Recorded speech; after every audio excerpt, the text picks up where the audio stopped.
5 offices. Our main office is here in Washington. We have one in McMurray, in Waynesburg, Charleroi, and also in Cecil.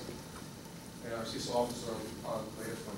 I trained at McGee Women's Hospital and the University of Pittsburgh, and trained as a general OB/GYN. I've done taking care of obviously pregnant patients, but I do a lot of gynecologic surgery, including robotic surgery, incontinence treatment, and anything gynecologic you can think of, and gynecologic cancers. Feel free to ask me questions at any point. You know, I think I only have 20 or so slides, so we can get through those relatively quickly and talk about whatever you'd like to talk about. But if during the talk, I just got through traffic, so I'm kind of came all the way from the North Hills, so I'm kind of a little jazzed up. But what we want to talk about is your bladder always on your mind.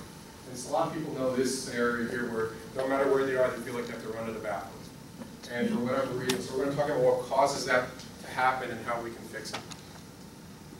Who suffers from bladder problems? Over 33 million Americans suffer some kind of bladder dysfunction of some kind, whether it's leakage, having to go to the bathroom a lot, not able to go to the bathroom. And it's a pretty big problem if you think about it, 33 million. We all hear about diabetes every day. Look at what incontinence is compared to diabetics and compared to Alzheimer's. It affects both men and women, because you only hear people talk about it in women. Since I'm an obstetrician, that's what I think about. It affects both men and women, and people of all ages.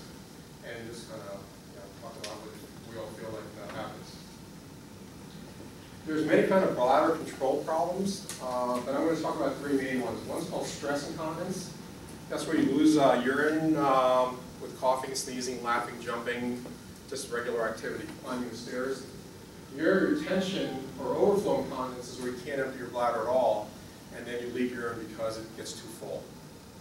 And the last one is overactive bladder. That's where you just have to go urgently and right away. And then sometimes you have what's called mixed incontinence, where you have both a combination of stress incontinence and overactive bladder or urgent incontinence. We're going to go over each of these in a little bit more detail. Stress incontinence is when you leak urine, when you sneeze, laugh, cough, jump, and you also bending, lifting, exercising. And what a lot of women or a lot of people do have stress incontinence is they go to the bathroom more frequently so that they don't leak urine, so that they don't want their bladder to get filled. So the minute that they know they're going to leave the house, they empty their bladder,